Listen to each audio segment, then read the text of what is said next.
ከዚህ በኋላ በህይወት አታገኙኝም፣ ልሰናበታችሁ ነው የመጣሁት። በጥቂት ሰዎች ኔጌቲቭ ኮሜንትና ስድብ ምክንያት ራሷን ታጠፋለች ብዬ በጭራሽ አላምንም። ወጣቶች ደክመዋል፣ ለሽበት አይደርሱም። ክረምትና በጋም ተናፍቀው አይመጡም። ይህን የቴዲ አፍሮ ግጥም ሙሉውን በኋላ ላይ አስደምጣችኋለሁ። ለምን እዚህ ጋር እንዳመጣሁትም እስከ መጨረሻው ስትከታተሉኝ ትረዱኛላችሁ። እንግዲህ ስለዚህ ልጅ ሁላችሁም ሰምታችኋል ብዬ አስባለሁ። ሶሻል ሚዲያ ላይ በብዛት ስለሷ እየተወራ ይገኛል። ቦኒ ትባላለች። በኦሮምኛ ቋንቋ የተለያዩ ቪዲዮዎችን በመስራት ትታወቃለች። በዚህም በቲክቶክ ከ800 ሺህ በላይ ተከታይና እንዲሁም በፌስቡክ ከ300 ሺህ በላይ ተከታዮችን ማፍራት የቻለች ልጅ ነች። እንግዲህ በፌስቡክ ገጿ ላይ ቻው ይቺ ምድር የሚል የስንብት አይነት መልእክት አስተላልፋ ነበር። እንዲሁም በቲክቶክ ገጿ ላይ 2 ቪዲዮ ለቃ ነበር። እዚህ ጋር እንደምትመለከቱት በመጀመሪያው ቪዲዮ ላይ በእጇ ገመድ ይዛ ነበር። በሁለተኛው ቪዲዮ ላይ ደግሞ መጀመሪያ በእጇ ይዛው የነበረው ገመድ በዚህ መልኩ ተንጠልጥሎ ነበር። ስጠብቀው የነበረው ቀን ደረሰ። ዛሬ የመጨረሻ ቀኔ ነው። ከዚህ በኋላ በህይወት አታገኙኝም፣ ልሰናበታችሁ ነው የመጣሁት። ያስቀየምኳችሁ ሁሉ ይቅርታ አድርጉልኝ፣ እኔም የተቀየምኳችሁን ይቅርታ አድርጌላችኋለሁ። ይህን መልእክትና ቪዲዮ ካስተላለፈች በኋላ ብዙ ሰዎች ደንግጠው እሷ ያለችበትን ሁኔታ ለማየት ቪዲዮ ላይ እንደምትመለከቱት ወደ ቤቷ አቅንቶ ነበር። ነገር ግን ቤቷ ሲደርሱ ቦኒን በህይወት አላገኟትም። እንደተናገረችው ራሷን አጥፍታ ነበር። እጅግ በጣም የሚያሳዝን ነው እና እኔ ሌሎቹ እንደሚሉት እቺ ልጅ በጣም ወጣት ነች፣ በዚህ እድሜዋ እንዴት ተስፋ ቆርጣ እዚህ ውሳኔ ላይ ትደርሳለች አልልም። ምክንያቱም በዚህ ጊዜ ብዙ ሰው ሲታይ ደስተኛ ይመስላል። ብዙ ሰው ሲስቅ ሲጫወት ስናይ ምንም የሚከፋው አይመስለንም። በጥርሱ ብዙ ችግሩን ሸፍኖ የሚኖር በጣም ብዙ ሰው አለ። አብዛኛው ሰው እንደሚታየው ደስተኛ አይደለም። ለዚህም እቺ ልጅ ማሳያ ትሆነናለች። ምክንያቱም ከ2 ከ3 ቀን በፊት ደስተኛ መስላ እየሳቀች መዝሙር እየዘመረች ቪዲዮ ስትለቅ ነበር። ይሄን ቪዲዮ ያየ ሰው ዛሬ ላይ እቺ ልጅ ጨክና ራሷ ላይ እንዲህ አይነት እርምጃ ትወስዳለች ብሎ በፍጹም አያስብም። ፍራንክ እያደረገችን ነው እንደሚሉ ሰዎችም ነበሩ። ቀደም ሲል ከባለቤቷ ጋር የምትለቃቸውን ቪዲዮዎችንም ያየ ሰው ጭራሽ ደስተኛና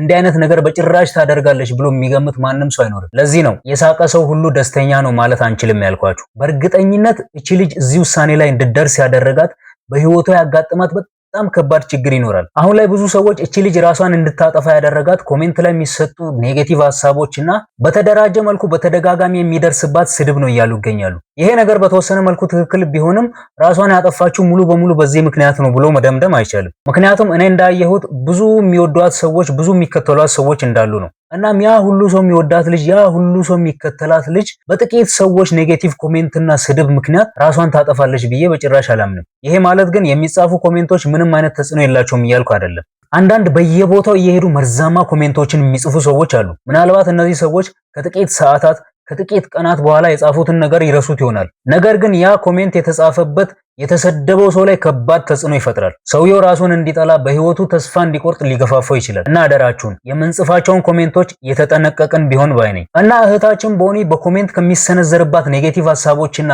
ከሚደርስባት ስድብ በተጨማሪ በላይፏ ላይ በጣም ብዙ ነገሮችን ስትራግል እያደረገች እንደሆነ በኦሮምኛ ያስተላለፈችውን መልእክት በትርጉም ሰምቼ ልረዳች ይያለሁ። እንዲህ አይነት ከባድ ፈተና እያሳለፈ የሚገኙ በህይወታቸው ተስፋ እየቆረጡ የሚገኙ ብዙ ወጣቶች አሉ ኢትዮጵያ ላይ። ወጣቶች ደክመዋል፣ ለሽበት አይደርሱም።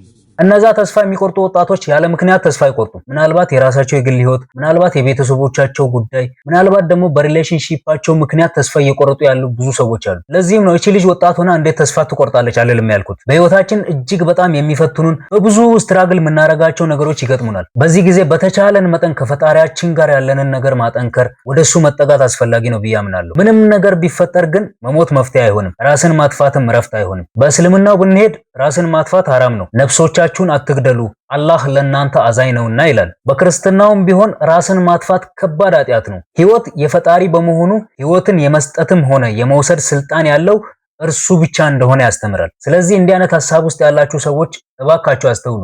እስኪ እርስ በርስ እንጠያየቅ። በዙሪያችን ያሉ ሰዎችን ትኩረት ሰጥተን እንከታተላቸው፣ እናዳምጣቸው። ወንድሞቻችንን፣ እህቶቻችንን፣ ጓደኞቻችንን እንትናኮ ሳቂታ ነች፣ ምንም አይከፋትም፣ እንትናኮ ተጫዋች ነው፣ በቃ ደስተኛ ነው በህይወቱ የምንላቸውን ሰዎች እናዳምጣቸው እስኪ። ምናልባት በሳቃቸው በጨዋታቸው የሸፈኑት በጣም ከባድ የህይወት ፈተና ሊኖርባቸው ይችላል። ማንም ሰው ከባድ ቻሌንጅ ካልገጠመው በቀር ከጎኑ ሆኖ አይዞ እኔ አለውልህ የሚለው ሰው ካላጣ በስተቀር እንዲህ አይነት ራሱን የማጥፋት ውሳኔ ላይ ይደርሳል ብዬ አላምንም።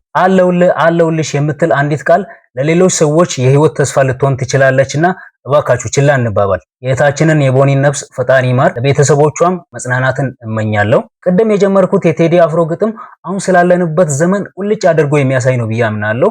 ስለወደፊቱም እንደ ትንቢት የሚናገር ነው። በተለይ ደግሞ ወጣቶች ደክመዋል፣ ለሽበት አይደርሱም የምትለዋ ስንኝ የአሁኑን ሁኔታ በደንብ ትገልጻለች ብዬ አምናለሁ። እና እስኪ የቴዲን ግጥም እናዳምጥ። ወፎችም ጠፍተዋል እንደ ድሮ አይመጡም፣ ሽማግሎች ዛፍ ስር ሸንጎ አይቀመጡም፣ ያልጠኑ ጥጃዎች እየፈነጠዙ መስክ ላይ አይሮጡም፣ ልጆች ሲቆጧቸው ቶሎ አይደነግጡም፣ ሕፃናት አውቀዋል እንደ ልጅ አይፈሩም፣ በሳት ዙሪያ ከበው ተረት አያወሩም፣ ከዕለታት አንድ ቀን አይባልም ቀረ ያልኖረውን ዕድሜ ልጅም እየኖረ፣ ወንዞችም ደርቀዋል እያሉ አይፈሱም፣ ወጣቶች ደክመዋል ለሽበት አይደርሱም፣ ክረምትና በጋም ተናፍቀው አይመጡም፣ ቀኖቹ ሮጠዋል ምንም ጊዜ አይሰጡም፣ እየገሰገሰ እንዲህ እየጋለበ ጊዜ በቀን ፈረስ ዘመን ቢያስስም፣ በዓመት ባል ቀን እንኳን ዓመት ባል አይደርስም፣ አሁን እንደ ድሮው አሁን ያለ አይመስልም፣ ቀብር ይፋጠናል ለቅሶ አይደረስም፣ መርዶ አይተረክክም ሞትም አይፈራ፣ በሰርግ ቤት እንኳን አይሞቅም ጭፈራ፣ ላደራ የሚበቃ ሰው አንሷል ባገሩ፣ ጎረቤት አይመጣም ጠንክሯል አጥሩ፣ እናቶች በፍቅር ቡና አይጠጣጡም፣ ምን አገባኛሉ የሰው ልጅ አይቀጡም፣ ሁሉም ነገር ቢኖር በቃ ምንም የለም፣ ጥም አይቆርጥም ውሃ አይማርክም ቀለም፣ ገበታ ላይ ያለም እህል ቆርሶ ይዞ መተክስ አያጣም፣ ይሰከራል ቶሎ በወግ አይጠጣም፣ በቃ ደስታ የለም በቃ ምንም የለም፣ ምኞትም ተመኘ የድሮውን ነገር፣ ጠቅሎ ሄደና አገር ከራሱ አገር፣ አብሮ መብላት ቀርቶ ፍቅር የጠፋለት ደስታም ይጨክናል ተስፋም ይጨፍናል፣ የፊቱ አይታይም ባሁን ይደፈናል፣ መልኩ አይናገርም ተፈጥሮም ዝም ይላል፣ ሙሉ ሕይወት የለም ሁሉም ባዶ ባዶ ባዶ ባዶ ይላል። አሁን የኛም ነገር ይህንን ይመስላል፣ ግን ተስፋ አለ ሁሉም ነገር ጥሩ ይሆናል። እንግዲህ ወጣቶች ሳንደክም ለሽበት እንድንደርስ ፈጣሪ ይርዳን። እህታችን ቦኒ ነፍስሽ በሰላም ትረፍ።